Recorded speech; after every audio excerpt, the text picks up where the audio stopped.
95.0 zikiwa ni 25 dakika zimekatika baada ya saa 2 usiku majira ya Afrika Mashariki, na ikiwa ni tarehe 30 Januari mwaka 2026 sawia na tarehe 11 Shaaban mwaka 1447 Hijri. Karibu kwenye kipindi cha siku ya leo, kipindi kinachokujia kila siku ya Ijumaa, kikiwa ni kipindi cha risala ambapo tunahusisha walimu wetu ili waweze kutufunza zaidi kuhusiana na yale tunayofahamu kuhusiana na dini zetu, hasa katika dini yetu ya Kiislamu na pia dini ya ndugu zetu wa Kristo. Karibu sana. Mimi ni Abdul Hamid Suleiman, ungana nasi hadi tamati mwendo wa saa 4 ili uweze kujifunza zaidi na kuelewa mengi kuhusiana na dini yetu ya Kiislamu na pia wanaamini ndugu zetu katika ubinadamu wa Kristo. Na moja kwa moja studioni ninataja mala kubwa na fursa isiyo na kifani kukuwa na mashekhe wetu ama walimu wetu ndani ya studio, tukiwa naye Sheikh Abbas Athman na mwevangelisti Oliver Rupe ambao watakuwa wanatupambia mada ya siku ya leo, ambao ni mada ambayo tutaweza kutufunza zaidi na kufichua mengi ambayo yatakuwa yakizungumziwa. Na leo tunaangazia ukweli kuhusiana na Adam wa kwanza na wa pili. Najua wengi tunavyofahamu kwamba Adam ni mmoja, Adam alayhi salam, ambaye ndio kiumbe aliyeumbwa wa kwanza ama binadamu aliyeumbwa wa kwanza, lakini kuna Adam wa kwanza na wa pili kulingana na itikadi ya Kikristo. Je, katika dini ya Kiislamu tuna yapi ya kusema kuhusiana na swala hili? Manake ni swala ibuka ambapo watu wameweza kutaja Adam wa kwanza na Adam wa pili. Mimi ni Abdul Hamid Suleiman na kukaribisha kwenye 95.0 Iqra FM ili tuweze kujitosa na kuzamia zaidi kwenye mada hii, na niko naye studioni mwalimu wangu Sheikh Abbas Athman. Assalamu alaykum wa rahmatullahi wa barakatuh. Wa alaykum salam wa rahmatullahi wa barakatuh. Mashaallah tunafurahia sana kuwa nawe hapa studioni. Umekuwaje tangu wiki iliyopita Sheikh? Alhamdulillah, nashukuru nimekuwa salama, nashukuru neema za Allah subhanahu wa ta'ala. Mashaallah. Kwa upande wa pili tuko naye nimekuwa salama na leo tutajadili mengi. Nashukuru sana. Kweli kabisa, umeweza kusikia sauti ya walimu wetu hapo ambao wameweza kujifahamisha, wameweza kusikia sauti yao, na tukiweza kuzamia moja kwa moja hadi ndani ya mada. Na mada ya siku ya leo tungependa tu evangelisti uweze na pili, kisha Sheikh wetu Sheikh Abbas Athman atakuwa akitoa mchango wake na pia kutueleza zaidi jinsi kitabu kitakatifu cha Qur'an na pia imani nzima ya Kiislamu inaelewaje kuhusu hili. Kwa hivyo leo tutakuwa tukianza na evangelist Oliver Rupe, dakika zako 10. Kasulubiwa, akafa na akasikwa, akafufuka na akafaa mbinguni, lakini tunangojea kwamba atarudi mara ya pili, na yeye ni roho wa Mungu ambayo inaishi. Kwa hivyo wanapeana ulinganishi kwa hao Adam wawili. Adam moja ambaye maisha yake ni mortal, ambayo itaisha, na Adam moja yule mwingine wa pili ambaye maisha yake ni immortal, ni maisha ya milele na milele, kwa sababu hangeweza kufa, na kwamba alipewa mwili iliyoweza kufufuka. Tulisoma juu ya ufufuo kwamba alipewa mwili ambayo ilikuwa na uwezo wa kufufuka, mwili ambayo hakukuwa na kasoro, hakukuwa na dhambi. Haimaanishi kwamba Adam yule mwingine alikuwa na dhambi. Alitenda aliweza kumwazi Mungu kwa kutokula ile tunda Mungu alisema msikule, na mkewe wakala, wakakosea Mungu, lakini huyu hajawahi kutenda dhambi ya aina yote. Katika Biblia ni ambayo ni prophet, ni mwana wa Mungu ambaye ni perfect, na katika Quran pia inaelezwa kwamba alikuwa mtakatifu, hakuweza kutenda dhambi yote kwa sababu yeye ni roho iliyo hai. Yule Adamu wa kwanza yeye ni nafsi iliyo hai. Kwa hivyo kuna tofauti kati ya nafsi iliyo hai na roho iliyo hai. Kwa nafsi iliyo hai, hii nafsi ambayo sisi tuko nayo, nafsi ambayo iko na mwanzo na mwisho wake. Lakini kwa roho iliyo hai, hiyo haina iko na mwanzo lakini haina mwisho. Basi wasikilizaji, nitakomesha hapo ndio mwenzangu aweze kuchukua jukumu. Asante. Kweli kabisa, shukrani sana mwevangelisti Oliver Rupe kwa kuweza kutuelezea, kutudokezea pia na kuweza kutujulisha ndani ya mada, hasa kabisa swali ambalo tutakuwa tukilizungumzia siku ya leo, ikiwa ni Adamu wa kwanza na wa pili, na jinsi alivyotueleza tofauti zake kulingana na imani na dini ya Kikristo. Moja kwa moja tunaelekea kwake Fadhilatu Sheikh Abbas Athman. Labda Sheikh wetu Sheikh Abbas, umeweza kusikia mchango wake Mwevangelisti Oliver. Labda katika imani ya Kiislamu, je, ni sawia na hilo ama tofauti ni ipi? Karibu sana Sheikh wangu. Naam, shukran Sheikh Abdul Hamid Suleiman, nashukuru kwa nafasi hiyo. Karibu. Na nafikiri tutachukua muda huu kidogo kuelezea upande wa Kiislamu namna tunavyoamini. Ndio. Kwanza katika Uislamu Adam ni mmoja. Na hatuwezi kusema kwamba Adam ukaichukulia kama ni mtu. Ndio. Adam ni jina ya mtu wa kwanza. Hii ndio kitu nataka niweke vizuri. Ndio. Kwa sababu kwa Qur'an na kwa Biblia yote mbili, Mwenyezi Mungu alipotaka kuumba mtu hakusema nataka kuumba Adam.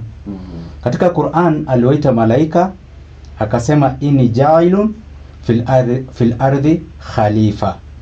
Mimi nataka kuweka mtu ama khalifa ama msimamizi katika ardhi. Ndio. Hakusema kwamba inni ja'ilun fil ardi Adam.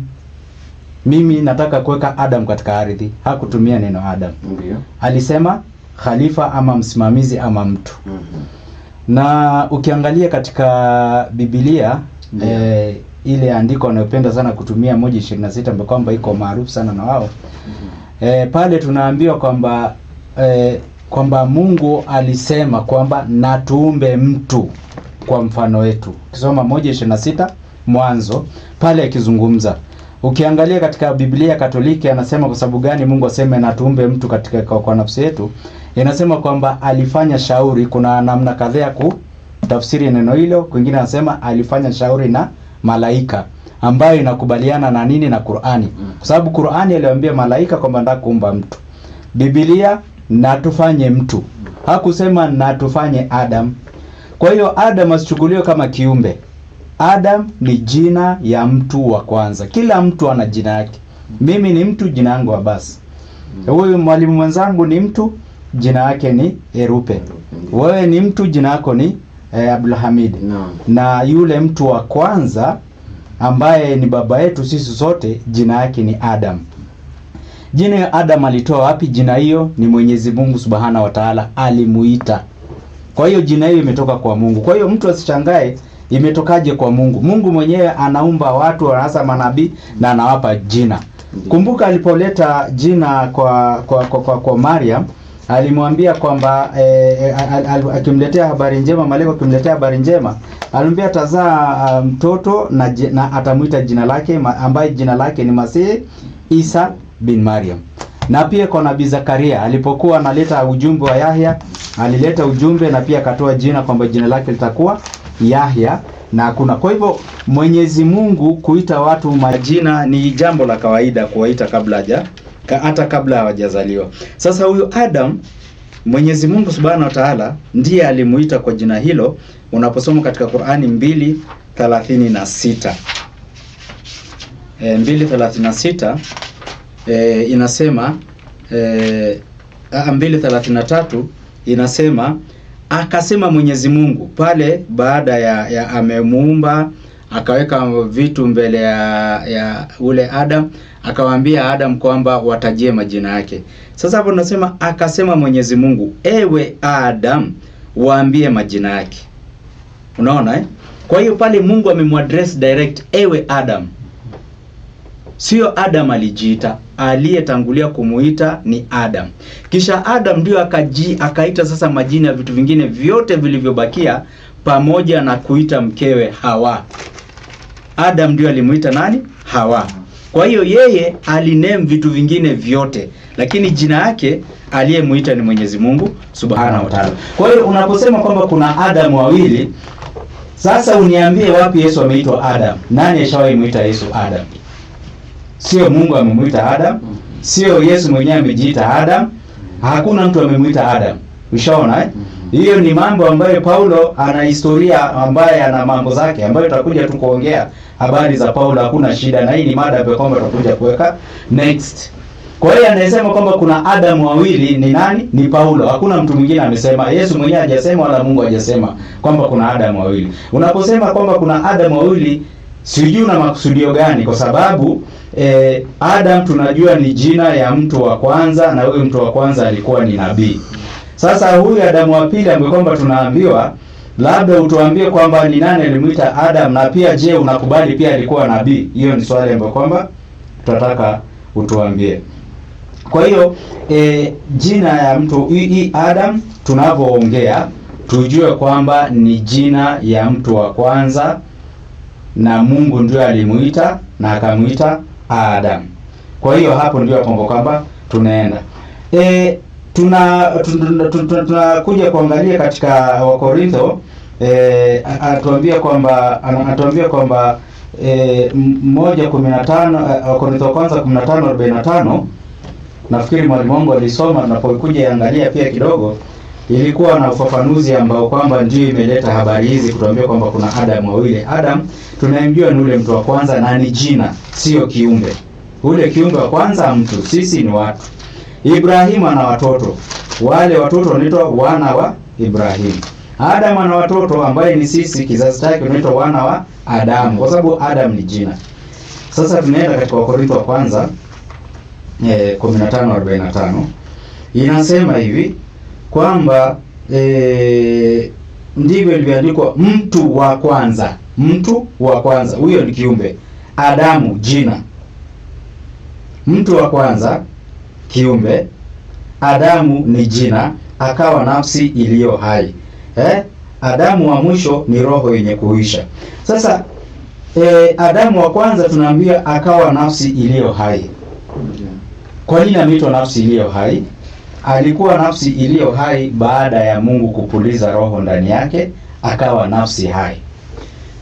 Kisha tunaambiwa kuna Adamu wa mwisho, na Adamu wa mwisho tunaambiwa kuna Adamu wa mwisho ni roho yenye kuisha. Kisha tunaambiwa Adamu wa mwisho ni roho yenye kuisha. Sasa huyu Adamu wa mwisho ni nani? Kwa sababu nitataka sasa utuambie ni nani kwanza Adamu wa mwisho. Na kwa nini hao wa mwisho wakati mimi nimekuja baada yake? Kwa sababu unasema Yesu ni Adamu wa mwisho. Lakini baada ya Yesu mpaka leo miaka zimepita 2000. Watu ngapi wamepita hapo katikati? Anakuwaje wa mwisho wakati amekuja katikati ya watu? In fact amekuja hata kabla ya Nabii Muhammad. Amekuja kabla ya watu wengi.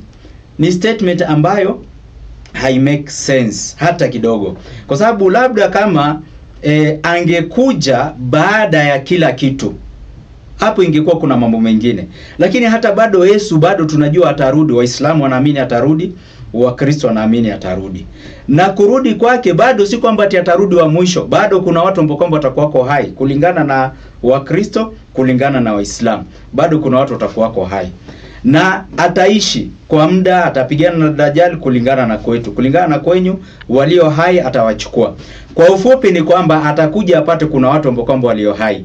Sasa yeye hai wa mwisho anakulia wapi wa mwisho? Amekuja kabla ya kila mtu na atarudi hata kabla ya kila mtu kuisha. Mwisho inaingilia wapi katika hiyo statement? Kwa hiyo ni statement ambayo Paulo ametunga bila yani kukuwa na logic ya aina yoyote.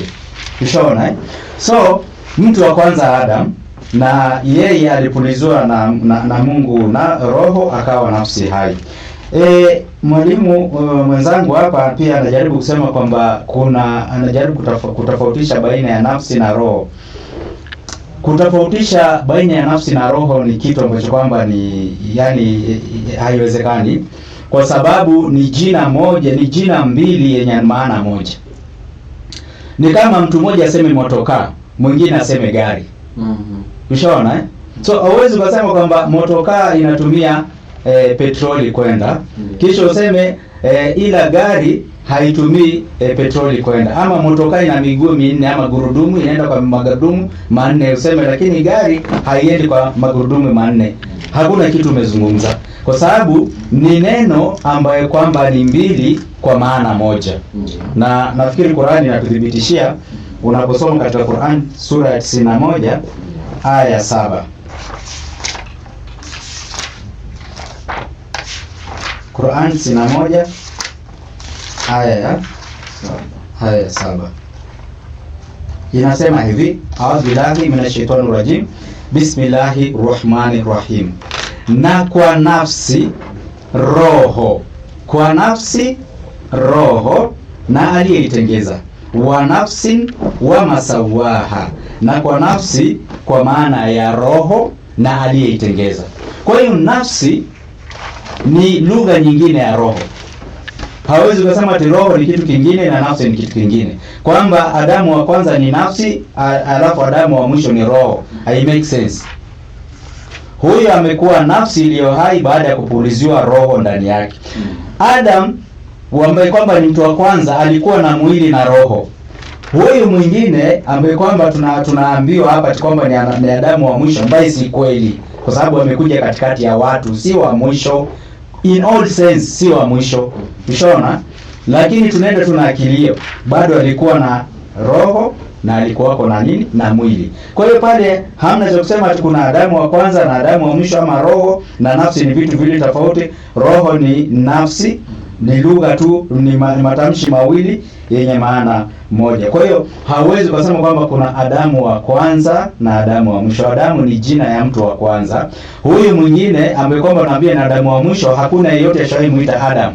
Ameitwa na mtu mmoja pekee yake ambaye kwamba ni Paulo, katika kitabu cha Wakorintho wa kwanza 15:20 na ngapi? 15:45. Lakini tumuulize Paulo, je, maneno ambayo kwamba unasema kwamba huyu Adamu wa kwanza ni maneno ambayo kwamba wewe umetoa wapi wewe Paulo? Paulo anasema kwamba maneno hayo ambayo kwamba mimi nimezungumza, anasema hivi ukisoma katika 16 Wakorintho wa pili 11:16 ameongea maneno mengi. Anasema tena, mtu asidhani ya kuwa mimi ni mpumbavu, lakini mjaponidhania hivi, mnikubali tu kama mpumbavu, ili mimi nami nipate kujisifu ngaa kidogo. Ninenalo silineni agizo la Bwana. Bi maana maneno ambayo kwamba sema Adamu wa kwanza na wa mwisho sio maneno ya Mungu, hiyo ni yake. Bali kama kwa upumbavu katika ujisiri huu wa kujisifu. Yeye anataka tu kujisifu, kwa sababu wengi wanajisifu kwa jinsi ya mwili, mimi nami najisifu. Ninyi kwa kuwa mna akili mnachukuliana na wajinga kwa furaha. Maana mwachukuliana na mtu akiatia utumwani, akiwameza, akiwateka nyara, akijikuza, akiwapiga usoni. Na nena kwa jinsi ya kujidhili, kana kwamba sisi tulikuwa dhaifu. Walakini akiwa mtu ana ujasiri kwa lolote, na nena kipuuzi. Paulo anasema maneno yake ameongea kipuuzi, si maneno ya Mungu, ni maneno ya kipuuzi. Mimi nao nina ujasiri. Wao ni Ibrania na mimi pia. Wao ni Israeli na mimi pia. Wao ni uzao wa Ibrahim na mimi pia. Wao ni wahudumu wa Kristo, na nena kiwazimu. Ameongea maneno tatu. Sinena vile za Mungu, na nena kwa upuzi, na nena kwa upumbavu. Vitu hivyo ndivyo kwamba amesema. Kwa hiyo maneno hayo si ya Mungu, sababu Mungu hajasema mahali amemuita Yesu Adam. Yesu hajawahi jiita Adam. Hakuna mahali Mungu amesema kuna Adamu wawili, kwamba kuna wa kwanza na wa mwisho. Hakuna mahali Yesu amefundisha hiyo. Hakuna nabii yote amefundisha maneno hayo. Maneno hayo yanapatikana ni mmoja peke yake katika hiyo Wakorintho, na mnenaji ni Paulo, na anasema azungumze maneno ya Mungu. Ameongea maneno yake ya kichwa. Hiyo ameweka wazi. Kwa hiyo tusije hapa tukachukua maneno ya mtu mmoja. Kwanza Yesu anasema ushahidi ama ushuhuda wa mtu mmoja ni wa uongo, si wa kweli. Ukisoma Yohana 7:17 anasema kwamba ushuhuda wa watu wawili ni kweli. Na Torati 17:2 inasema ushuhuda wa watu wawili ni kweli. Bi maana mtu mmoja akizungumza maneno yale si ya kweli. Sasa Paulo peke yake ndio anambia habari ya Adamu wawili. Kisha anasema kuna Adamu wa mwisho, na Adamu wa mwisho ni roho. Yesu alikuwa roho. Yesu alikuwa roho. Hiyo ndio swali. Yesu hakuwa roho. Ukisoma Luka 15:41 Yesu anakataa kabisa kwamba yeye si roho. Luka ngapi? Luka 23 nafikiri 40. No. Luka 24 24:36 tuseme 20:39 anasema, tazameni mikono yangu na miguu yangu. Yesu anazungumza maneno hayo baada ya kuwatokea wanafunzi mara ya pili, ya kuwa ni mimi mwenyewe. Shikeni muone, kwa kuwa roho haina mwili na mifupa kama mnavyoniona mimi kuwa nayo.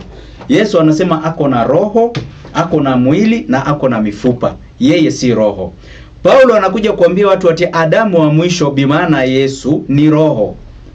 Na Yesu anakaa na yeye si roho kwa sababu ana mwili na mifupa. Kwa hiyo maneno ya Paulo si maneno ya kweli, ni maneno ambayo haina kishiko, haina ushahidi, haina yani ile kitu ambayo kwamba ni logic. Ni kitu ambaye ameleta tu kwa watu akatupa pale, lakini unapokuja kuifafanua kabisa maneno yale yanakuwa haina mahali ambapo kwamba ya kushikilia wala haina logic yoyote. Yesu ni nabii wa Mungu aliyekuja kabla ya Nabii Muhammad. Yeye ndo wa mwisho kabisa katika laini ya mitume.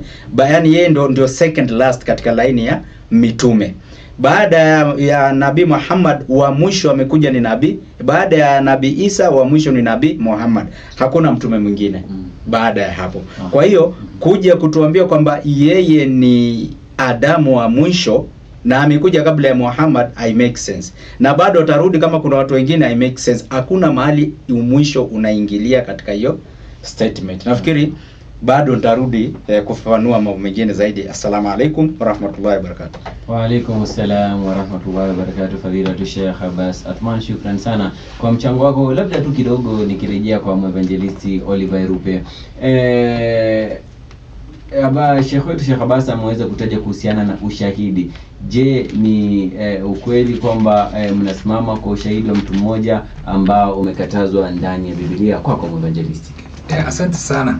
Basi wakati Sheikh alikuwa anaeleza, aliweza kusoma kitabu kile cha Mwanzo mlango wa kwanza kifungu cha 16 ambayo inasema, ndivyo Mungu akasema, tufanye mtu kwa mfano wetu, kwa sura yetu, wakatawale juu ya samaki wa bahari na ndege wa angani, juu ya mifugo, juu ya dunia yote na juu ya viumbe wote watambao juu ya nchi.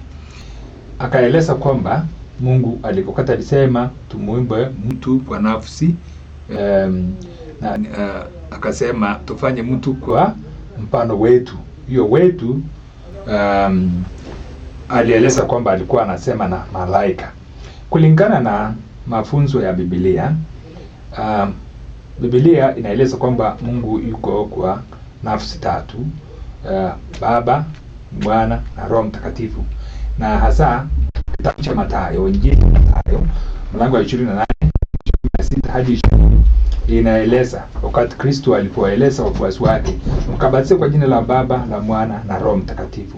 Na pia kulingana na vile Paulo ameandika katika Wakorintho wa pili mlango wa 13 na kifungu cha 14, Biblia inasema neema ya Bwana Yesu Kristo na upendo wa Mungu na ushirika wa Roho Mtakatifu ukae nanyi nyote.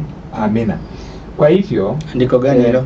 Hiyo ni Wakorintho wa pili kifungu cha 13 na mlango wa 13 kifungu cha 14. Neema ya Bwana Yesu Kristo na upendo wa Mungu na ushirika wa Roho Mtakatifu ukae nanyi nyote.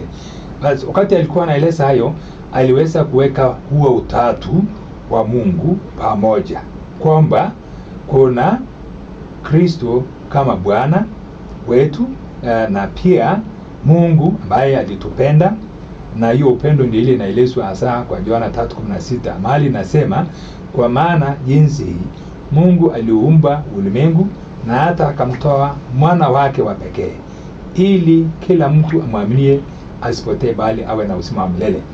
Na pia akashirikisha kwamba kuna ushirika wa Roho Mtakatifu.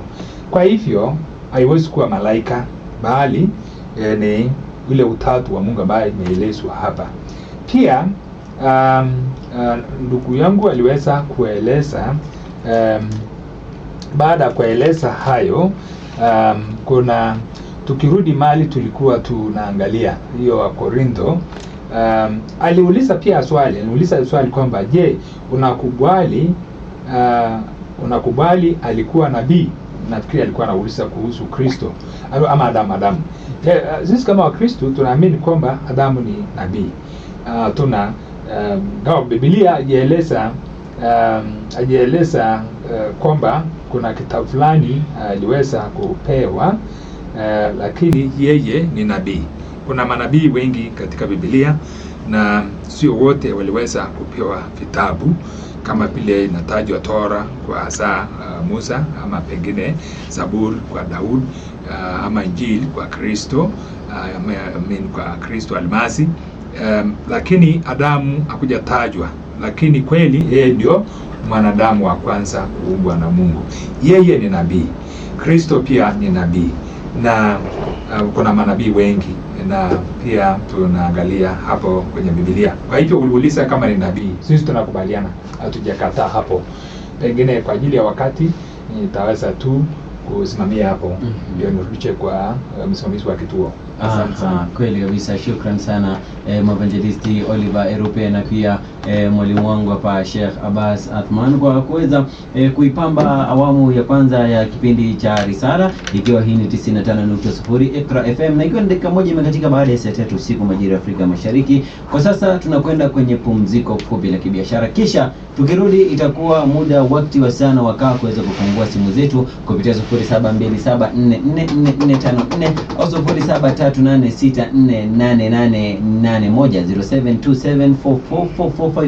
au 0738648881. Unaweza kupiga simu ama kutuma ujumbe ili uweze kuchangia ndani ya mada, na hayo yote ni katika awamu ya pili ya kipindi cha Risala ambayo itakuwa ikikurejelea muda usiokuwa mrefu. Mimi ni Abdul Hamid Suleiman, endelea kutegea Iqra FM 95.0.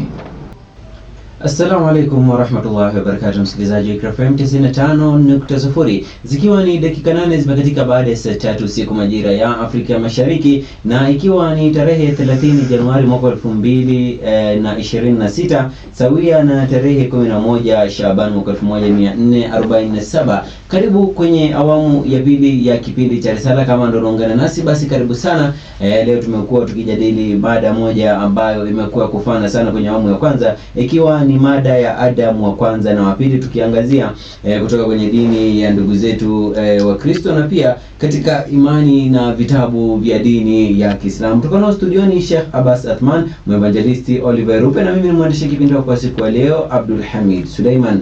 Na jinsi nilivyoweza kunukulia msikilizaji, katika awamu hii ya pili tutakuwa tukielekea moja kwa moja hadi kufungua nambari za simu 0727444454 au 0738648881, 0727444454 au 0738648881, na unaweza kupiga simu moja kwa moja na tutakuwa tukipokea na pia kupokea maoni yako, maswali yako, na pia maelekezo kuhusiana na mada ya siku ya leo. Iqra FM, hello. Iqra FM, hello. Wa alaikum assalam wa rahmatullahi wa barakatuh. Karibu kwenye kipindi cha Risala. Nani unapiga kwa wapi? Na Muhammad, karibu sana. Ndio.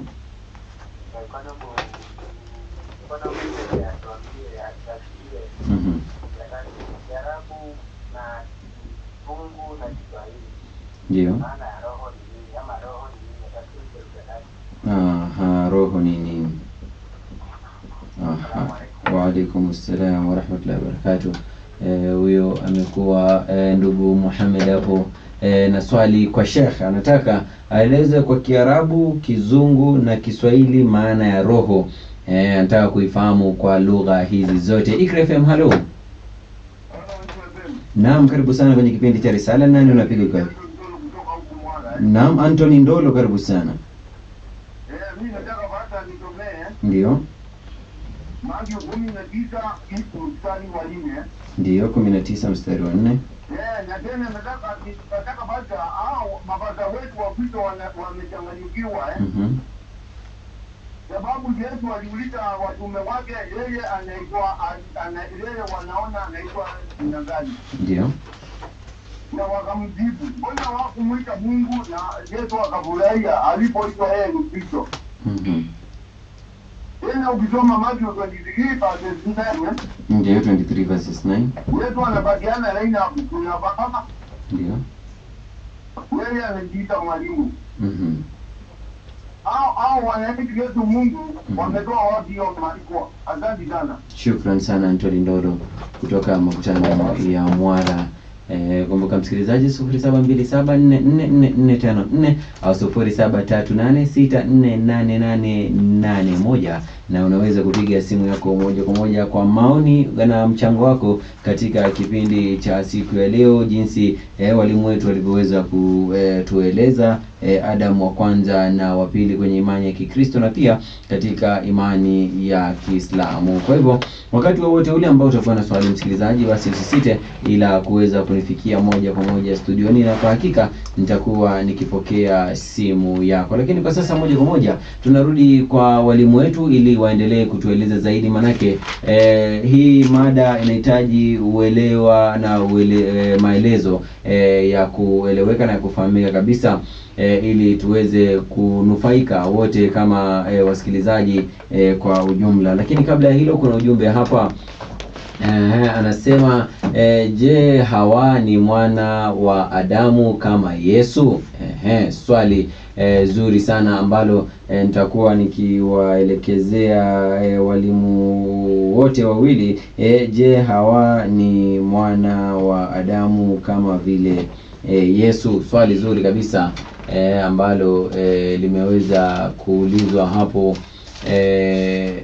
Nadhani ujumbe huo nitakuwa nikiufuatilia kwa kina zaidi. Lakini kabla ya hilo kuna swali lake Muhammad ambalo limeelekezewa Sheikh Abbas, labda kwa kumweleza, kumtafsiria na kumnufaisha bwana Muhammad, roho ni nini kwa Kiarabu, Kizungu na Kiswahili? Karibu sana Sheikh. Okay, nafikiri akiuliza, nafikiri nilipata alikuwa anasema anataka aelezewe maana ya roho ni nini kwa Kiarabu, Kiswahili na Kizungu. Kuna vitu havina maana kama roho. Roho ni jina ama ni neno linalosimamia vitu kadhaa ama mambo kadhaa, na imetumika katika Qur'ani mara nyingi, lakini kwa njia tofauti tofauti, na imetumika kwa Biblia mara nyingi, lakini kwa njia tofauti tofauti. Kwa hiyo hauwezi ukasema kwamba ni neno ambayo, yani unasema ati maana ya roho ni nini. Hapana, ile ni neno ambalo limetumika katika Qur'an na imetumika katika Biblia, lakini kwa njia mbalimbali na matumizi mbalimbali. Sawa tu na kusema maana ya microphone ni nini.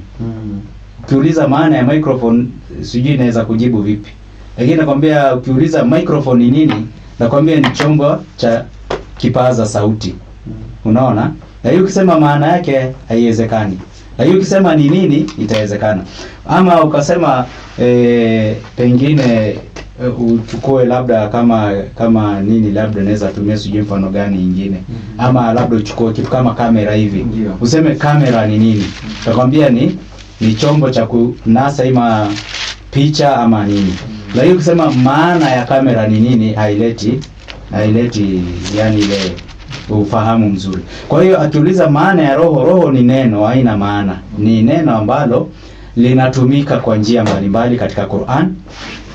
Kwanza imetumika kwa njia ya kwanza kama ni ile kitu ambayo inaleta uhai kwa mwanadamu. Hiyo ni roho. Kwa sababu mwanadamu ana mwili na ana roho. Ile roho ndio inampa uhai. Maana nyingine imetumika katika Qur'an roho, neno la Mungu imetumika kwa neno roho. Katika Qur'an imetumika hivyo, na katika Biblia imetumika hivyo hivyo kwa maana ya neno la Mungu. Roho imetumika kwa pepo, kwa maana ya pepo. Unaona?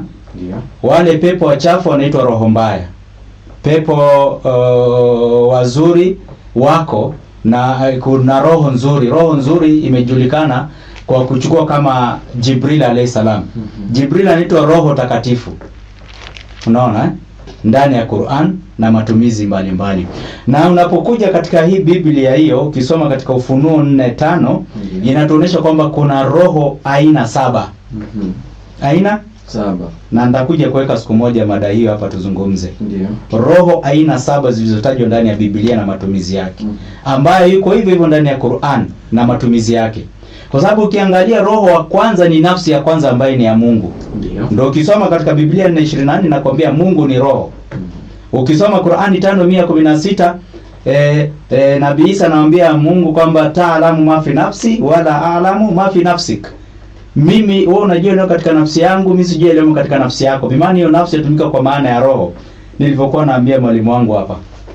Kwa hiyo ile nafsi ni roho kwa maana ya kusimamizi kwa jina ya Mungu. Kwa hiyo ni neno ambalo linakuja na matumizi mbalimbali. Kwa Kiarabu inatumika kwa neno ar-ruh. Kwa Kiarabu. Ndio. Na ndio Mwenyezi Mungu akauliza katika Qur'ani 17:85, wayasalunaka anir-ruh. Wanakuuliza habari ya roho. Quli ar-ruh min amri rabbi. Sema kwamba roho ni jambo ambalo linatokana na Mola wangu. Bimaana kwamba ni jambo linalotokana, si maana. Bimaana ni jambo linatokana na Mola wangu. Wama utitu minal ilmi illa qalil. Hamkupewa nyinyi katika elimu ya roho isipokuwa elimu chache. Wanawaambiwa pale ni nani? Ni waliokuwa wanamuuliza Muhammad ambao ni washirikina. Kwa hiyo Muhammad awajibu wale washirikina kwamba nyinyi washirikina hamkupewa elimu ya roho isipokuwa chache. Kuna watu ambao wanakuja kugeuza, wanasema ati kwa Waislamu ndio wana elimu ya roho. Hapana, hapa ni Muhammad alikuwa anazungumza na washirikina kumuuliza habari ya roho, ndio anawajibu nyinyi hamna elimu ya nini? Ya roho isipokuwa chache. Kwa hiyo roho katika Kiarabu inatumika kwa neno ar-ruh, bi maana hiyo roho. Na kwingine katamka kwa neno an-nafs ambaye ni hiyo roho. Ndio nasikia kwamba kullu nafsin dha'iqatul maut. Kila nafsi itaonja nini? Mauti. Hiyo nafsi ni nini inatoka? Huo ni roho inatoka. Kwa hiyo nafsi ndio roho.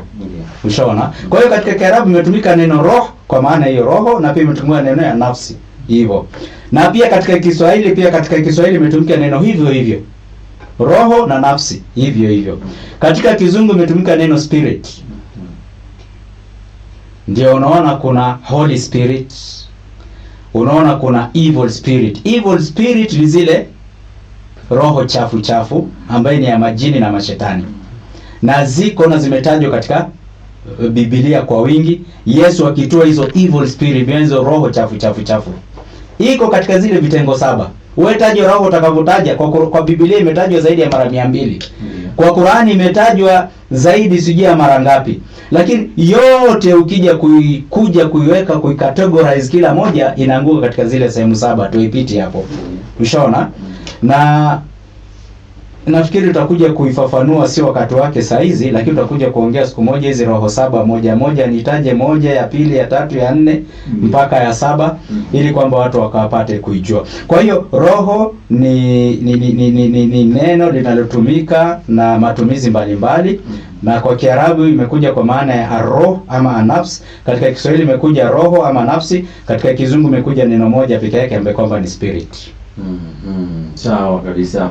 Natumai kwamba hilo limeweza kufahamika. Na pia hapa kupitia ujumbe anasema assalamu alaikum, ni Juma kutoka Ruaka. Maswali kadhaa kwa Mwevangelisti Oliver Rupe. La kwanza, je, babake Adam alayhi salam ni nani haswa na anaitwaje kwa mujibu wa Biblia? B, je, mamake Hawa ni nani haswa na anaitwaje kwa mujibu wa Biblia? Swali la pili, je, mnakubali kuwa kama vile Hawa aliumbwa pasi na uwepo wa mama, ndivyo Nabii Isa alayhi salam alivyoumbwa pasi na uhusika wa baba? Na tatu ni Adam alayhi salam na Hawa wote wameumbwa tofauti na sisi, uzao wao wana wa Adamu. Je, Adam na Hawa ni wana wa Mungu pia kwa mujibu wa imani ya Kikristo? Kwa hivyo hayo ndiyo maswali yake. Na swali la 4 unauliza, je, Hawa ni mwana wa Adamu kama Yesu? Maswali manne kutoka kwake Bwana Juma kutoka Ruaka, ambayo angependa yaweze kuelekezwa katika njia iliyo sawa. Na kabla ya hilo, mwevangelisti, nitakuruhusu uweze kujibu swali hili kutoka kwa Bwana Anthony Ndolo ambaye alitoa andiko la Mathayo 19:4 na Mathayo 23:9. Naam, karibu mwevangelisti. Basi Anthony Ndolo, asante kwa swali lako. Ile ya kwanza kwamba nisome Mathayo 19:4. Basi 19:4 inasema kwamba akawajibu, ni Kristo ndiye alikuwa anajaribu kujibu watu, kwa sababu walikuwa wanaulizana kuhusu mambo ya Yesu afundisha kuhusu talaka. Ndio akasema, akawajibu, je, hamukusoma kwamba hapo mwanzo muumba ambaye ni Mungu aliwaumba mwanaume na mwanamke? Na ikasimamia hapo. Sijui Ndolo ulikuwa unataka uelewe haje, kwa sababu ni kweli Mungu aliumba Adamu kutoka kwa udongo, alafu kutoka na kwa Adamu akaumba Hawa kwenye bafu la Adamu. Na wote Mungu ndiye aliwaumba. Anaumba mwingine kutoka kwa udongo, mwingine akaumba kutoka kwa ule mwingine kwa bafu ya ule Hawa kutoka kwa bafu ya Adamu. Ni kweli kwamba Mungu aliwaumba, na Kristo alikuwa anajaribu kuleta kufanya confirmation kwamba wakati ilikuwa anajaribu kueleza Hawa kwamba sio nzuri kutoa talaka kwa mkewe ambao umeoa. Lakini kwa sababu alikuwa anasema Musa alikuwa anatukuruhusu ili tuweze hata kupeana cheti, akasema ni kwa ajili ya ugumu wa mioyo yenu ndio ikawa hivyo, lakini tangu mwanzo haikuwa hivyo. Kwa sababu gani? Kwa sababu ni nzuri kukumbuka kwamba hapo mwanzo muumba ambaye ni Mungu mwenyewe alimuumba mwanaume na mwanamke na akaachia hapo. Lakini ukiona kifungu cha 5 nasema, naye akasema, kwa sababu hii mwanaume atamwacha baba yake na mama yake, naye ataambatana na mkewe, na wawili watakuwa mwili mmoja. Hivyo si wawili tena, bali mwili mmoja. Kwa hiyo alichokiunganisha Mungu, mwanadamu asitenganishe. Alikuwa anajaribu kukataa mambo ya kufanya talaka. Na wakamuuliza, kwa nini basi Musa aliagiza mtu kumpa mkewe hati ya talaka na kumwacha? Yesu akawajibu, Musa aliwaruhusu kuacha wake zenu kwa sababu ya ugumu wa mioyo yenu, lakini tangu mwanzo haikuwa hivyo. Okay, na mengine. Lakini katika ile kifungu ile Mathayo 23 ambayo tu ipo tena hapo karibu, hiyo Mathayo 23 kifungu cha 9, hiyo inasema kwamba nasema, wacha tuanzie, nanyi msimuite mtu yeyote baba hapa duniani, kwa maana mnaye baba mmoja, naye yuko mbinguni. Ukiangalia kifungu cha 8 ili tupate background, lakini ninyi msiitwe rabi, kwa sababu mnaye Bwana mmoja na ninyi nyote ni ndugu. Ndio akaeleza hapo kwamba kuna baba mmoja ambayo ni Mungu ambaye yuko mbinguni. Lakini yeye, kwa sababu hasa kifungu cha 10 ndio ilikuwa anataja ile alisema Jesus is teacher, kwamba Kristo ni mwalimu. Kifungu cha 9 inasema 10 inasema, wala msiitwe mwalimu, kwa maana mnaye mwalimu mmoja tu, ndiye Kristo. Katika Biblia anasema kwamba Kristo ni mwalimu, Kristo ni nabii, Kristo ni mwana wa Mungu, Kristo ni muumbaji, Kristo ni Bwana, Kristo. Kuna titles mingi ambayo Biblia imepeana kwake, na zingine zinakubaliana na Quran, hasa nabii, na zingine iko kwenye Biblia pekee. Quran bado haijaeleza hivyo hasa kusema ni mwana wa Mungu. hiyo inaleta tatanishi. Basi kuna swali pia niliulizwa hapa. Je, Hawa ni mwana wa Adamu kama Yesu, kama vile Yesu? Hawa aliumba kutoka kwa bavu la Hawa aliumba kutoka kwa bavu la Adamu. Hawezi kuwa kwamba tena ni mwana wa Adamu na aliumba kutoka kwake, kwa sababu vile tunavyoelewa mambo ya kusema ni mwana ni kwamba umemzaa, na ye hakuweza kuzaa Hawa. Kwanza hakucontribute na kitu chochote. Mungu aliumba yeye, alafu Mungu kutoka kwake akaumba Hawa. Walikuwa wote equal, sio ati kwamba mwingine hako juu ya mwingine, wote walikuwa sawa. Lakini kuna mali alisema tusome, nafikiri hiyo ilikuwa Quran 5:116 ama ilikuwa ni wewe ndio ulikuwa una quote, pengine Sheikh alisema hivyo, lakini wacha niende kwa huyu mwenye aliuliza maswali 116. Basi kuna huyu mwenye aliuliza maswali mwisho akasema, je, babake Adamu ni nani? Mamake Hawa ni nani? Adamu aliumbwa na Mungu kutoka kwa udongo. Kama kuna baba ni Mungu, na kama sasa Mungu ni baba, na Mungu anaweza kuwa na bibi ili isemekane kwamba ako na kwamba huyu ndio mama yake. Hakuna kitu kama hicho. Mamake Hawa ameumbwa kutoka kwa bavu la Adamu. Kwa hivyo Hawa wote tutasema ni watoto wa Mungu, na Mungu kulingana na Biblia anasemekana ni baba. Kuna wengine wataalamu wanasema tuseme Mungu ni baba pekee. Anaweza pia kwamba tuseme Mungu ni mama. Ukisema Mungu ni baba, Mungu ni mama, sidhani kama Mungu mwenyewe anachungulika na mambo kama hayo. Ni shughuli zetu kama wanadamu, kwa sababu hii mambo ya kusema tuwe gender sensitive, ati wengine wanasema hata tukisema hii wanasema weka chi, hii mambo ya lugha ya leo. Lakini Adamu ni mwakilishi ya wanadamu wote, na Hawa ni mwakilishi ya wanadamu wote. Kwa hivyo wamewakilisha sisi wanadamu kama wazazi wetu wa kwanza, na wao waliumbwa na Mungu ambaye sasa ndio tutasema ni mzazi wao wa kwanza, na sisi wote ni wana wa Mungu. Kwa hivyo Mungu ni baba wetu, na inakuwa kitu kama hicho. Swali lingine ilikuwa ni kwamba, je, mnakubali kuwa Hawa alipoumbwa bila baba hivyo vile Kristo? Unajua Kristo alizaliwa na Bikira Maria. Kama ni kusema aliumbwa, basi Mungu alimuumba yeye basi kwenye tumbo la Maria, pengine utasema hivyo.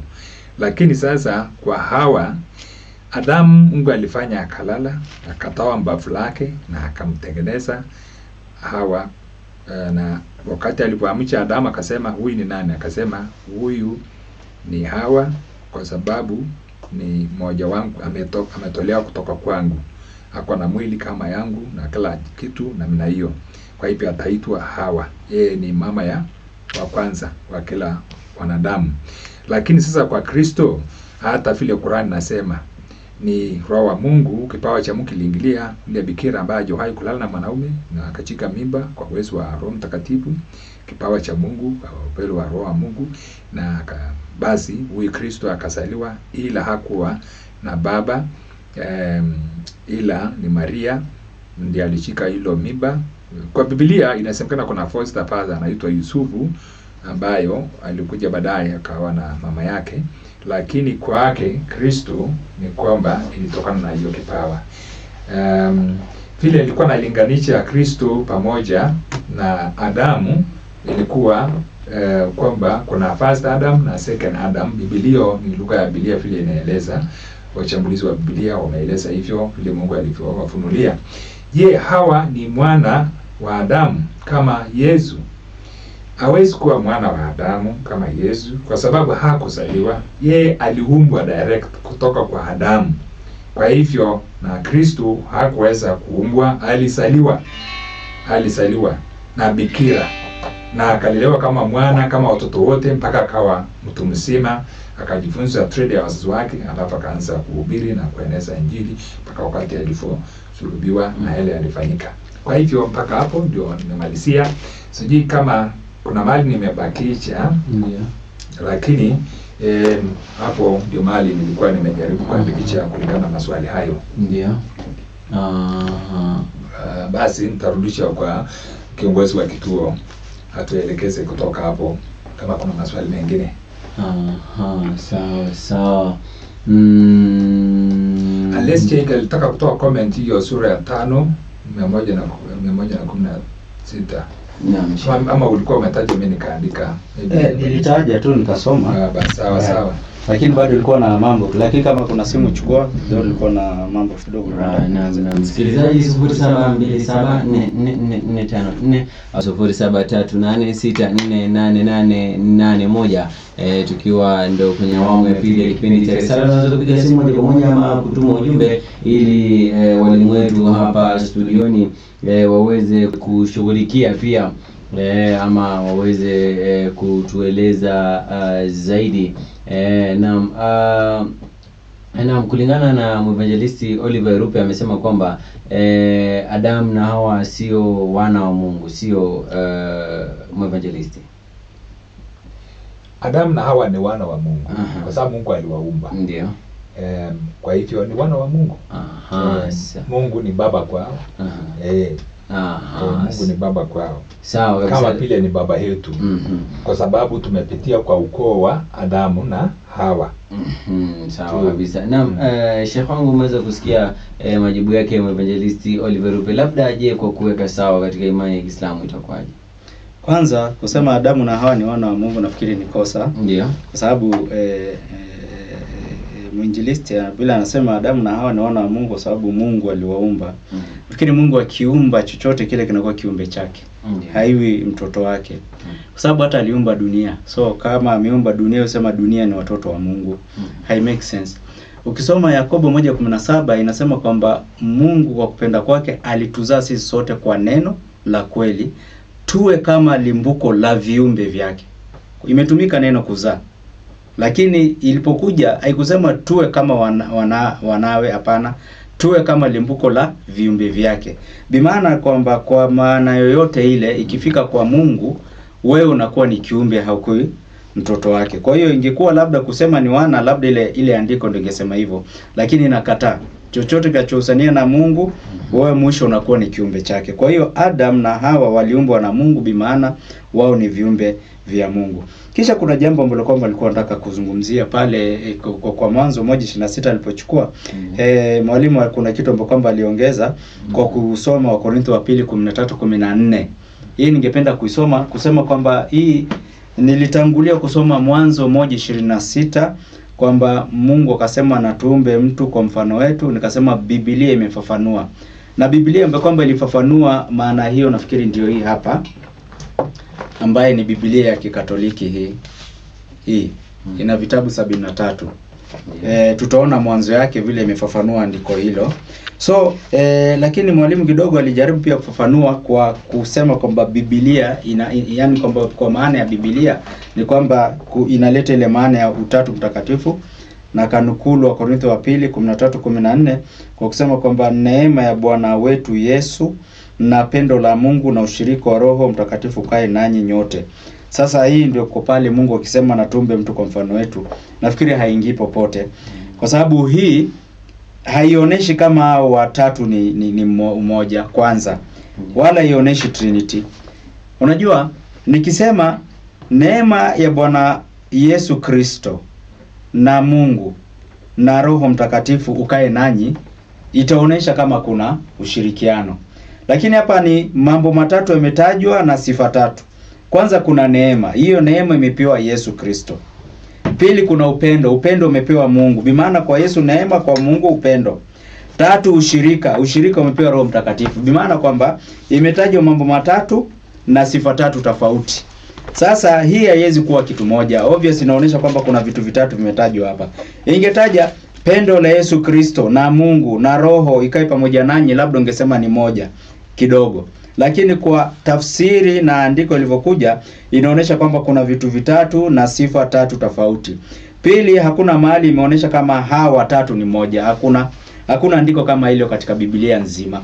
Sasa mimi nilisoma tu Mwanzo 1:26 nikasema kwamba kwa ufafanuzi wa Qur'ani inafafanua kama Mwenyezi Mungu alizungumza na malaika akasema anatufanye mtu kwa mfano wetu. Biblia 1:26 inasema Mungu akasema anatufanya mtu kwa mfano wetu. Ukienda pale chini katika tanbihi yake katika Biblia Mfilimato ya Wakatoliki wamefafanua pale wakisema inasema hivi, kwa sababu gani Mungu atumia wingi akisema tufanye badala ya kusema nifanye? Je, si yupo Mungu mmoja tu? Kuna maana mbili za kueleza neno hilo. Wataalamu, sasa hapa ni wataalamu wengine hueleza neno hilo kwamba huenda Mungu alifanya shauri na malaika wake mbinguni, ambayo pale Qur'ani inasema Mungu alipowaambia malaika tufanye mtu kwa mfano wetu. Kwa hiyo mimi nasoma Biblia, sio kwamba ni kichwa changu, ni ufafanuzi wa Biblia. Lakini ile andiko ambalo kwamba umetoa halijaonesha kwamba hao watatu ni kitu kimoja, haijaonesha. Ila inaonesha kwamba kuna watu watatu ama kuna nafsi tatu ama kuna 3 persons ambao kwamba umetajwa na sifa tatu tofauti bi maana wametengana. Jambo la kwanza. Pili, kuna swali mwalimu wangu aliuliza na nilikuwa nasubiri jibu mpaka sasa sijaliona. Je, umekubali kwamba nyinyi wa Kristo mnatumia ushahidi wa mtu mmoja wakati Biblia imekataza? Yaani bi maana ushahidi wa Paulo, kwa sababu Paulo peke yake ndio amesema kuna Adamu wa pili ama kuna Adamu wa mwisho. Unaona? Je, unachukua hiyo ushahidi wa mtu mmoja mnakubali kama ni sahihi na Biblia imekataa? Biblia imekataa wapi? Biblia imekataa katika Yohana 8:17. Inasema tena katika Torati yenyewe imeandikwa ushuhuda wa watu wawili ni kweli. Na Torati 17:2 hivyo ushuhuda wa watu wawili ni kweli. Kwa nini Paulo peke yake analetea ushahidi mmoja na unaiforward on the table kama ushahidi ambao kwamba umetosha? Je, hiyo ni sahihi? Nafikiri aliuliza mwalimu pale na pia mpaka sasa bado vile tunasubiri jibu. Kwa hivyo nafikiri hii ni vitu mbili ambavyo kwamba nilikuwa nataka kuongezea, na pia tatu ni kwamba nilifurahia pale kwamba ukubali kama Adam ni nabii. Kuna wengine kama Adam ni nabii, kuna wengine wakubali kama Adam ni nabii. Sasa kama yule Adamu wa mwanzo ni nabii, huyu Adamu wa mwisho atakuwa nani? Je, pia ni nabii ama ni tofauti na nabii? Hii pia ni swali na kuongezea. Leo naona utakuwa na kazi mingi sana. Kabisa. Naam, mwinjilisti. Asante. Jibu hiyo, wacha niweze kupeana jibu. Biblia inasema katika kitabu cha Luka mlango wa 3 na kifungu cha 38 inaeleza biografia ya mwana Yesu Kristo. Na iwapo ilianzia Yusufu alikuwa mwana wa Eli na ikaendelea. Katika kifungu cha 38 nasema Kenani alikuwa mwana wa Enoshi, Enoshi alikuwa mwana wa Sethi, Sethi alikuwa mwana wa Adamu, Sethi alikuwa mwana wa Adamu watatu. Kulikuwa na Kaini, kulikuwa na Abeli, alafu sasa Kaini ndiye alikuwa watatu, ndio wametaja hapa wa Adamu. Adamu alikuwa mwana wa Mungu. Biblia yenyewe ndio imeandikwa kwamba Adamu alikuwa mwana wa kitabu gani? Kitabu cha Luka 3:38. Inaeleza kwamba Adamu alikuwa mwana wa Mungu. Kwa hivyo katika Injili nasema Adamu alikuwa mwana wa Mungu. Kwa hivyo that Adam was the son of God. Hatuwezi kwamba Biblia imetaja hivyo alafu tuweze kukataa na kusema kwamba ati kwa sababu Mungu aliwaumba kwa hivyo hakuweza kuwa wana wa Mungu. Ili hali sisi wote tumekubali kwamba sisi ni wana wa Adamu, ni wa ukoo wa Adamu. Lakini ikawa kwa nini basi kwamba kama sisi ni wa ukoo wa Adamu ikawa kwamba ni mbaya tukisema kama vile Biblia inavyotaja kwamba Adamu alikuwa ni mwana wa Mungu? Kitabu cha Luka mlango wa 3 na kifungu cha 38. Bali na hiyo Yesu ni nabii, Adamu ni nabii. Kwa hivyo umeniuliza hilo swali, iwapo Kristo ni nabii. Ni nabii. Tujakataa hiyo. na hata wakati Qur'an naposema kwamba tuko na vitabu ambazo ziliweza kupeanwa kwa manabii, Tora kupewa kwa Musa, Zaburi kupewa kwa Daud, na kwamba Injili Kristo ya Yesu Almasi alipewa. Tunakubali, ila tu sisi kama Wakristo, Biblia baada haijatueleza kwamba kuna nabii mwingine ambaye alipewa kitabu, na Waislamu ndio wametueleza kwamba kuna nabii mwingine ambaye ni Muhammad, na kwamba alipewa kitabu ambaye ni Qur'an. Biblia haijataja. Basi kwa sababu haijataja, sisi tunasimamia hapo kwa Injili. Hiyo tunaelezwa sasa, hiyo ni mpya kwetu. Hatuwezi kusema kwamba tumekataa ama tumekana, kwa sababu ni mambo mapya ambayo tunasikia na tumeelezwa, kwa sababu tu ilifikia hapo.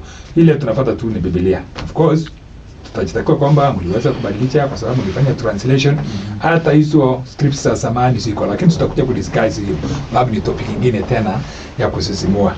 Lakini wasikilizaji, tumeshukuru kwa sababu nauliza maswali tamtam ambayo inatufunza sisi pia kama walimu, na tuko tayari kupeana jibu mali tunaweza. Aha, kweli kabisa. Na hapa kupitia ujumbe anasema kwanza napongeza kipindi, shukran sana.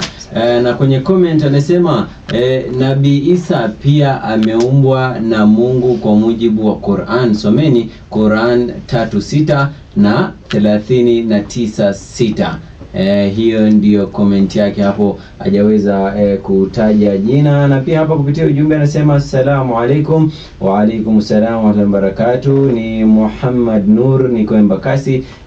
Nauliza pastor, kama kuna miracle Adam alayhi salam aliumbwa direct kutoka mchanga bila mzazi yoyote, na Isa alayhi salam ana mama, kama ni miracle mbona si Adam alayhi salam? Naona hapa anajaribu kucompare hizi birth mbili. Anasema kama ya Isa ilikuwa miracle, je, hii ya Adam ilikuwa miracle? Na swali hilo limeelekezewa kwako mwevangelisti Oliver Erupe, lakini Sheikh wangu hapo utanisaidia kusoma hili andiko ambalo limeweza kutajwa hapa, ikiwa ni Qur'an 3:6 na Qur'an 39:6. Naam, turudi kwa mwevangelisti. Kuna hii about miracle ya kuzaliwa kwa Adam na miracle ya kuzaliwa kwa Nabii Isa alayhi salam.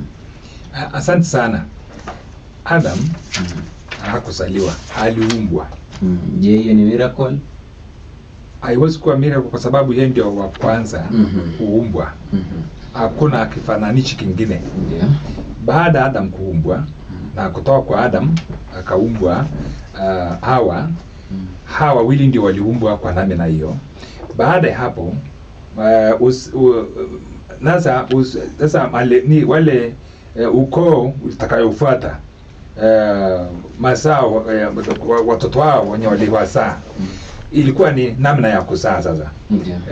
Walikuwa ni bwana na bibi, wakawa ni kuzaliwa, na hakuna duniani mtu ambaye aliweza kuchika mimba bila bwana na bibi kuwa pamoja ili mtoto aweze kuzaliwa.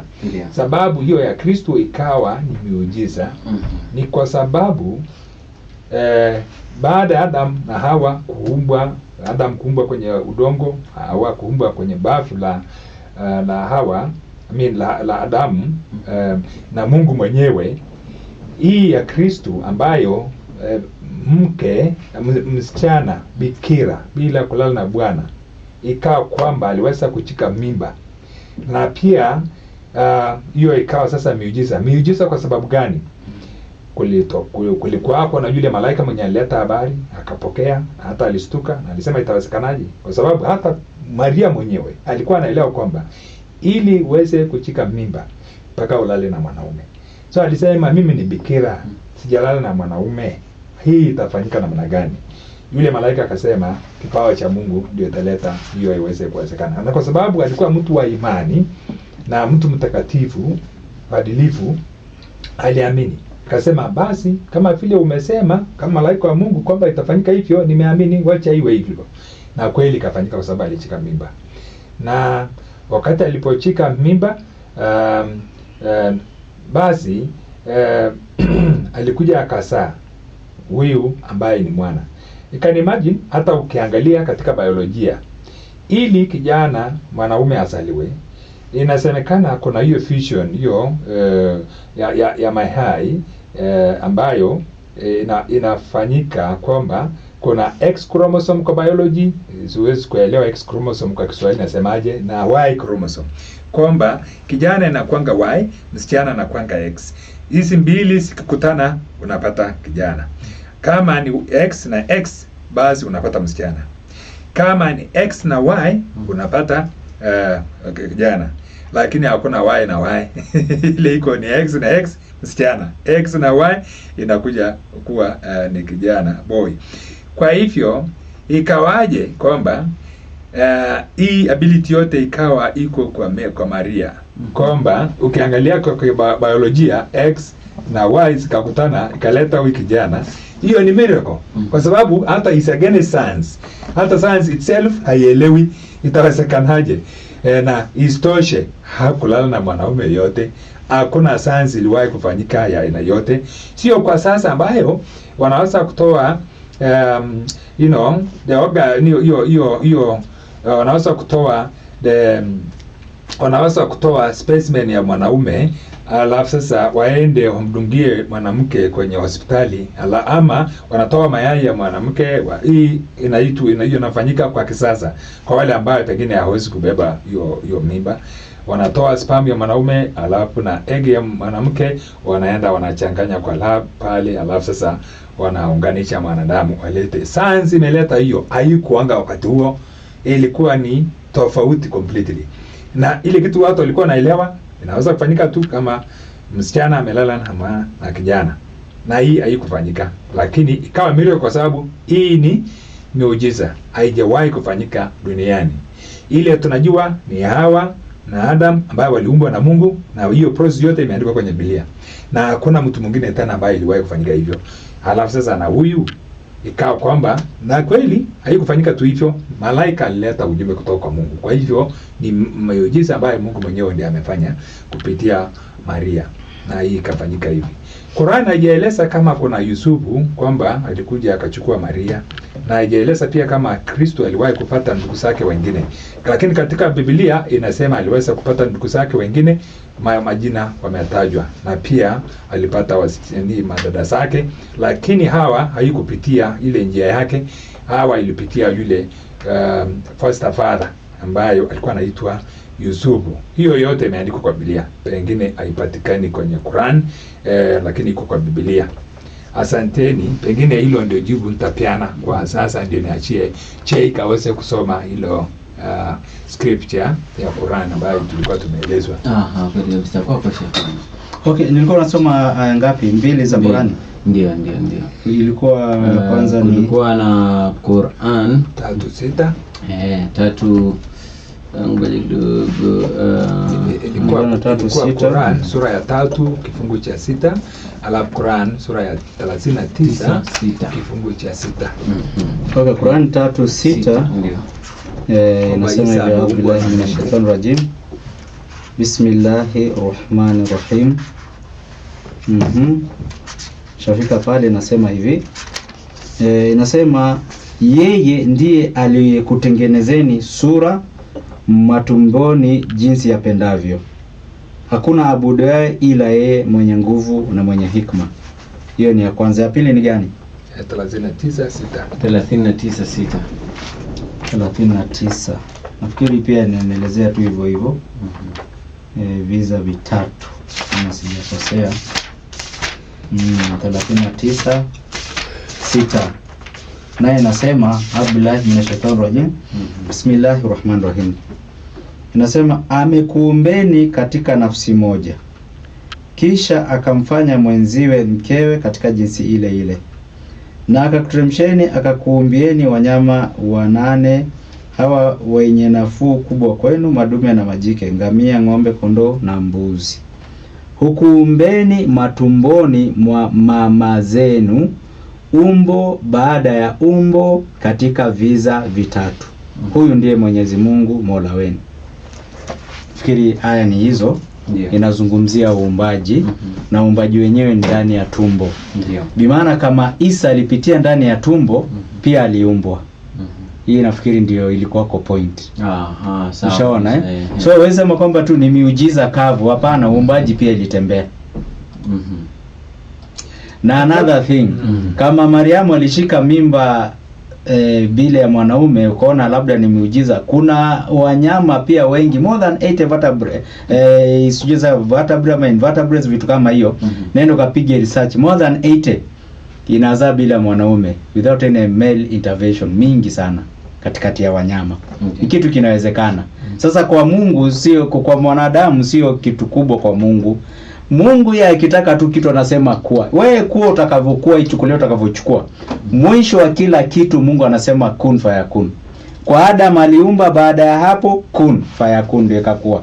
Kwa Hawa imekuwa hivyo, amechukua ile mbavu lakini haikuwa mpaka aliposema kuwa ikakuwa. Mimi na wewe hatukui isipokuwa baada ya Mungu kusema kuwa inakuwa. Ndio unaona mtu kama Adamu, Ibrahim alikaa miaka mingi bila mtoto kwa sababu Mungu alikuwa hajasema kuwa. Lakini aliposema tu kuwa, basi ndio Adamu akapata mtoto. Another thing hapo kwamba unasema kama katika dunia hakuna mtu aliyeumbwa aliyepatikana bila baba. Na Isaka alipatikanaje? Ibrahim hakuhusika katika Isaka kupatikana. Biblia inasema hivyo. Hakuhusika. Mungu alimwahidi Sarai atapata mwana, na wakamkujia malaika wakamfanyia kama vile Bwana alivyosema, sio kama vile Ibrahim aliyefanya, wala si Ibrahim alihusika katika Isaka kupatikana, bali yeye ilipatikana bila intervention ya nani? Ya Ibrahim. Kwa hiyo Isaka naye alizaliwa hivyo hivyo ndani ya Biblia yako. Mwanzo 16:1 utaenda upige research. Sijui kama kuna kitu ambacho kama nilikuwa nataka niongeze, lakini nadhani hamna. Nadhani ni hivyo tu. Itakuwa sawa, manake hapa pia kuna jambo moja ningeomba. Ndio. Ile kitabu ya Luka alisomea kwamba Luka ni mwana wa Mungu. Kitabu cha Luka unaposoma, Biblia imetaja generations kutokea kwa Yesu kurudi nyuma mara mbili. Kuna moja imetaja ni Mathayo, kuna ya pili imetaja ni Luka. Luka imetaja 77 generations. Matthew imetaja 44 generations. Hizo generations zote ukiona zinatofautiana. Ndio. Zote zimetofautiana. Bimaana hazina ukweli. Vitu kama vimetofautiana lazima kuna uongo ambao kwamba imetembea ndani. Sasa ya Luka ndio amepeleka mpaka Adamu akasema kwamba ni mwana wa Mungu. Imerudi tu pale pale nilipokuwa nimekupeleka kwa Paulo, kwamba ushuhuda wa watu wawili ni kweli. Hakuna mtu mwingine katika Biblia amemuita Adamu mwana wa Mungu. Ni huyo ndo ameweka katika generation yake peke yake, Luka, na ametaja 77 generation mpaka kufikia kwa Yesu. Na is the only person katika Biblia amesema kwamba Adam ni mwana wa Mungu. Swali tunamuuliza Luka, huyo maneno hayo ulitoa wapi? Luka anasema maneno yake ni research alipiga, sio ufunuo, it's not revelation. Whatever Luke wrote was not a revelation from God. Whatever Luke was writing ilikuwa ni research ambayo kwamba alikuwa anafanya akiuliza watu. Kwa hiyo ni kitu ambayo kwamba yeye ameenda uliza, alikotoa haina usahihi, haina ukweli, haina ufunuo, haina ile pumzi ya Mungu ndani. Kwa sababu hakuna pale pengine Adam ameitwa mwana wa Mungu. Aliyemuita Adam mwana wa Mungu ni huyo Luka katika hiyo kitabu chake peke yake. Mathayo ametaja imefikia dini yake, genealogy yake mpaka kwa Ibrahim kuishi. Ushaona Ndio. Yeah. So nafikiri ni hivyo. Kweli kabisa. Na pia hapa kupitia ujumbe anasema ni Muhammad wa Embakasi, kwa pasta na maanisha kama ni kuabudu muujiza, Adam alayhi salam is more muujiza than Isa alayhi salam. Labda comment yako ni pia kwa hatuwezi kusema kwamba kwa sababu Mungu aliumba Adamu na hiyo miujiza ya Kristo kusaliwa na namna hiyo ilitokana na kipawa cha Mungu. Hii yote ni matendo yake Mwenyezi Mungu. Yeye ndiye anapokea utukufu, yeye ndiye anapokea heshima, yeye ndiye anapokea sifa kwa yale yote aliweza kufanya, kwa sababu hakukuwa ila Maria ilikuwa tu ni kubeba, lakini mpangilio yote na kipawa chote ilikuwa ni Mungu mwenyewe. Kwa hivyo hatuwezi kusema kwamba kwa hayo kuna ile ambayo Mungu hajahusika. Amehusika kwa sote, na yeye ndio anapokea utukufu na heshima na sifa kwa ajili ya yale yalifanyika. Ndio. Yes. Labda tukirudi kwa Sheikh wangu, labda tu kwenye kumalizia kwa hizo dakika zilizoweza kusalia, labda ndani ya mada leo. Naam. Nafikiri ni topic imekuwa mzuri, imekuwa interest, hata muda imekuwa fupi. Ni kwamba tunarudi pale kwamba Adam mmoja na ni jina ya mtu wa kwanza. Yesu ana jina yake, anaitwa Isa alayhi salam, ndio jina yake, na ni mtu ambaye kwamba amekuja pale katikati, hatujui namba ngapi. Na mada ilikuwa Adamu wawili, kuna Adamu wa mwanzo na Adamu wa mwisho. Tumeona ilikuwa ni ushahidi wa mtu mmoja tu ambaye ni Paulo, hakuna ushahidi mwingine. Kwa hiyo tutakuja kumtizama Paulo pia ni nani, nafikiri katika mada next, kwa sababu kuna mambo mengi ambayo pia amezungumza ambayo pia yanatia shaka kama hii. Kwa hiyo nafikiri itakuwa vizuri kwamba next tunapokutana tumzungumzie naye Paulo ni nani, ili kwamba watu pia wapate kumjua kwa undani vizuri yeye ni nani, ili kwamba wakati tunapokataa maandiko mengine mtu atajua kwa nini tunakataa maandiko kama haya. Ndio. Kwa labda tukirudi kwako Evangelist, umeweza kusikia comment yake Abbas, labda kwa summarize topic ya leo. Asante sana wasikilizaji na wenzangu, Sheikh Abbas mwenzangu hapa. Topic hii nafikiri ni bora ili tuweze kuangalia kutoa hii linganisho kuhusu Adamu, vile Mungu alivyomuumba akiwa wa kwanza, na Isa bin Maryam ambayo Mungu aliweza kufanya miujiza yake, yeye kuumba kwa ile namna na akazaliwa na bikira bila mwanaume. Tunaona utukufu wa Mungu na ukuu wa Mungu ikufanyika kwa namna hiyo, na imetuletea funzo kwamba Mungu anaweza kutumia mzazi mmoja kuleta kila mmoja duniani wake kwa ume, lakini kwa mapenzi yake akaamua kuwe na mwanaume na kuwe na mwanamke kama vile alivyoumba Adamu na Eva. Lakini pia ningependa kusema kwamba hii topic ya next time kuhusu Paulo ni topic nzuri. Kabla ya hilo Evangelist, ni ruhusu nipokee simu moja hapa. Ikra FM, hello. Wa alaikum salam wa rahmatullahi wa barakatuh. Karibu kwenye kipindi cha Risala. Ndio. Adam na Isa bin Maryam. Huyu mwingine tunamsahau hapo kwa yule hana mbele, hana nyuma. Huyo sasa tutamuita namna gani? Sema Yesu ni Mungu, si nani? Na huyo sasa atakuwaje? Wa alaikum salam wa rahmatullahi wa barakatuh. Huyo amekuwa ndugu Burhan hapo na swali kuhusiana na je, utamtajaje mtu ambaye yani kuzaliwa kwake ndo kwenye mazingira kama hayo? Manake anasema kwamba mweze kumtaja Yesu kama Mungu. Labda Evangelist kwa kumjibu. Burhan, unajua sisi wa Kristo vile tunavyochambua Kristo vile imeandikwa kwenye Biblia ni tofauti na vile imevyoelezwa kwenye Qur'an. Waislamu wanajua Yesu akiwa nabii. Nafikiri watakubaliana pia nasi tukisema ni mwalimu, kwa sababu manabii wanafunza. Nafikiri hapo hawatakuwa na shida. Lakini katika Biblia Yesu ameelezwa na amepewa titles mbalimbali.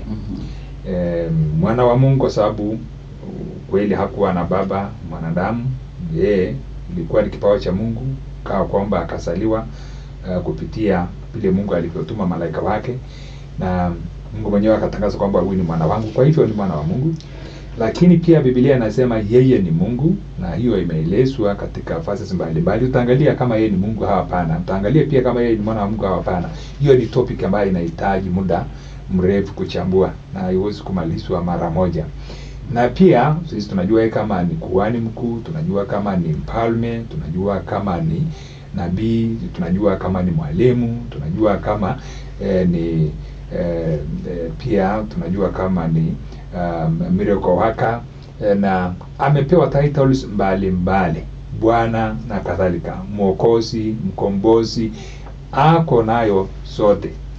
na kwa hivyo anapewa ibada kama Mungu, anaabudiwa kama vile tunavyoabudu Mungu, yeye pamoja na Roho Mtakatifu. Roho Mtakatifu haonekani, lakini imani yetu tumeelezwa na pia tumeona kazi yake kwenye maisha yetu kwamba kuna Roho Mtakatifu. Inatupatia uwezo pia ya kuongea kwa ndimi. Utapata Wakristo kuna wale wanaongea kwa ndimi. Mambo ya ndimi ni kitu kingine ambayo hatujawahi kujifunza hapa, lakini ni kitu tutaeleza siku moja. Na ubatizo wa ndimi ambayo inatokana na Roho Mtakatifu ipo, na kwamba Roho Mtakatifu alikuja kuchukua kazi yake kuendeleza duniani mpaka wa leo, na kwamba atarudi kwa sababu alienda mbinguni. Kwa hivyo ukisema huyu tutaweka wapi, Waislamu wanaweza kuweka mahali vile Qur'ani inavyoeleza, sisi wa Kristo vile Biblia imetueleza. Lakini katika huu mjadala wetu tunataka tuweze kufunza moja kwa mwingine, kuelewa vile tunavyoelewa kuhusu Kristo, Biblia inasema nini, Qur'ani inasema nini, ili tuweze kuelewa. Sisi ni watu wa nchi moja, sisi ni watu wa familia moja, familia ya Kenya, na tungependa tuweze kujifunza kutoka moja kwa mwingine, ili tuweze kuishi kwa amani na upendo na furaha bila na kwa heshima na kwa hivyo ndio maana tunashukuru Iqra kwamba imeweza kutupatia nafasi hii kuwa na program kama hii, kuwajulisha na kuwafunza wahamasisha wa Kristo na Waislamu kuhusu mjadala mbalimbali tatanishi katika Qur'an na Biblia. Asante. Sawa kabisa.